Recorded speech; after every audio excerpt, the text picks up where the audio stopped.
Hey friends, what's going on? Abby here. Welcome back to another Destiny 2 video. Today, we are talking about the PsiOps Battlegrounds. I'm going to show you guys how to get some solo high stat armor. Now, my buddy Rounded Tic Tac here on YouTube let me know that this armor right here is actually pretty nuts, on par with the old Splicer Umbral engrams, if you guys remember those, and there is no weekly account limit on this armor, meaning that as long as you have risen Umbral energy, which I know you're putting it towards your weapons and all that good stuff, it's really difficult to get a ton of it.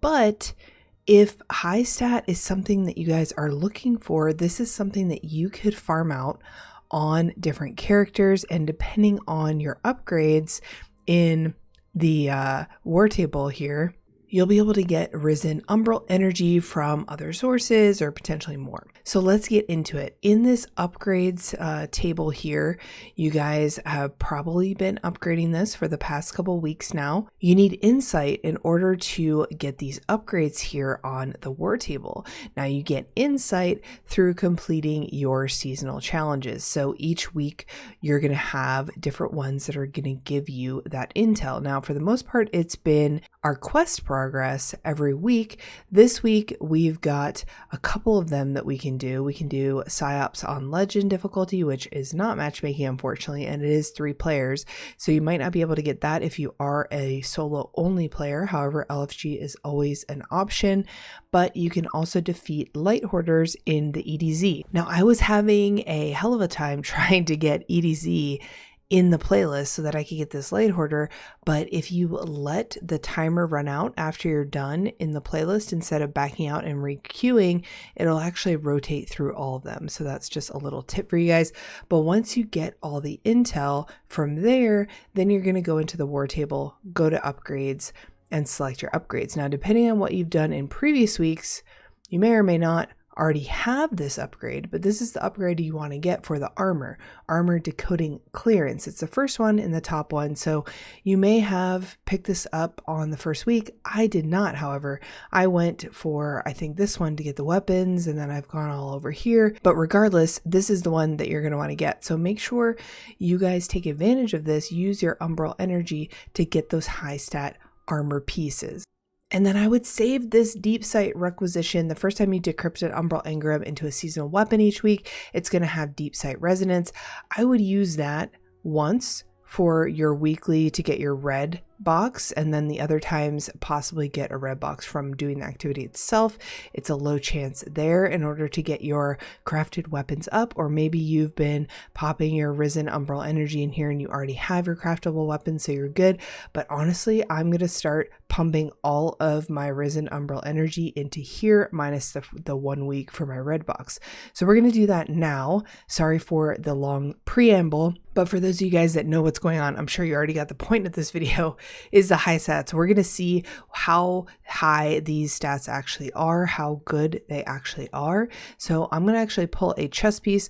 Also remember, when you are pulling for each class, to have the stat on your ghost shell, the one that you want the most. So for us, we're going to go discipline, because I would love to get a discipline recovery roll or a discipline mobility roll.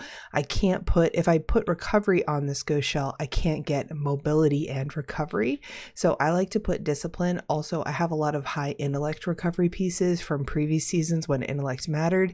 And so I really want to try to get more discipline, even though obviously I have decently high discipline, not really that high, but I think I moved a lot of these to mobility. I did.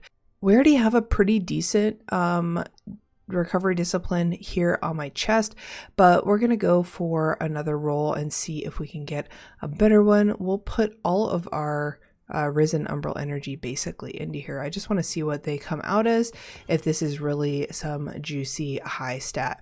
Oh! Damn. Okay.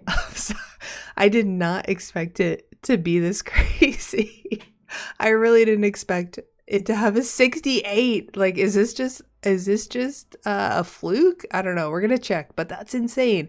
So that's basically a straight upgrade to what I was using. As you guys can see, obviously we would put, mobility if we want to do a 1-for-1 here, but it would give us a little bit more, in pretty much everything, I think, once we masterwork it, of course, because you're going to get 12 straight off the bat. So we would get actually 90. So it would definitely be a boost across the board for us for these stats. So that's absolutely amazing. Definitely masterworking that, and I can get rid of the other one. Perfect. All right, let's see if that was just a fluke, because 68 stat is actually insane. All right, let's go with the legs this time. Holy crap. Whoa, 66. Okay, nice. The stats aren't really the best distribution. I would have wanted a little bit more into the mobility for it to be a mobility recovery roll, but it's not too terrible. And it's 66 stat, which is definitely really high. So I would say this is definitely really good. Let's go with helmet this time.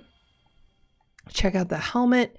And we've got 62. Okay, a little bit lower. This one is pretty much in line with a lot of other pieces that I have. Like this one right here, this is pretty much a worse version of this one. Obviously, I have some stat increase into recovery there, but just so you guys can see, compare it to something else that I have. The legs we got were not very good. So let's go ahead and pull the legs again and see what we get, since we are using an exotic arms. I love these arms, by the way. If you want, so many people have come out with builds for these arms, but if you want my build, my PvE and my PvP, let me know in the comments. Okay, that's not a bad roll. 64 stats. We've got stats into everything that we want. Resilience and strength is 2. Perfect. 64.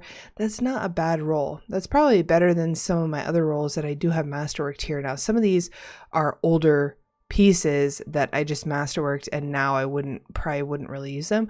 But guys, all of our pieces were 62 and above. We got 168 piece, which is actually insane.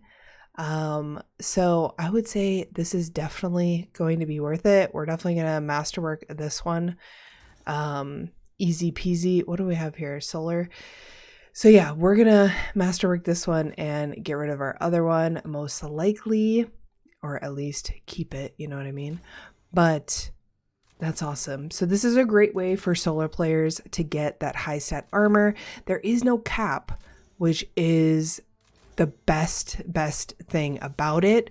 There is no cap, so you don't have to only do this on a certain character every week. You don't get 3 per account. So definitely go out and try it. As you guys can see, this is just a straight up increase from where I was at before. Same discipline, but hey, it's a little more resilience, a little more intellect, a bit of recovery, and it's just a straight up increase from what we were wearing. So this may help in the long run, bump me over. Like, look at this. We're at 46 on our resilience with this build. When I put this on, now I have 50 resilience. So it's just a straight up increase. And I'm going to go on D2 armor picker and see if it helps increase with any of my other armor. All right, guys, that's it. Hope you enjoyed that little tip, and I will see you in my next one. Bye.